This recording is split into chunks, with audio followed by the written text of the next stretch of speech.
कमाई शिलक शी बनाए। महीना में 1 लाख कमाओ। का कम आयु कता कौन सा काम है।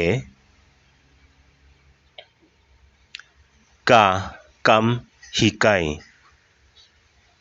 पढ़ाने का काम। हब हिकाई आयु क्या सिखाना पड़ेगा। क्या सिखाना पड़ेगा। हम हिकाई क्रन फरेंग अंग्रेजी सिखाना पड़ेगा। कत्ता से का तुलम पगार उतना है क्या। खौज तंगबा एमडे हकने करी।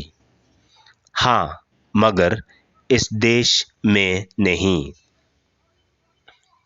हम लें शका री आयु कौन सा देश में जाना पड़ेगा।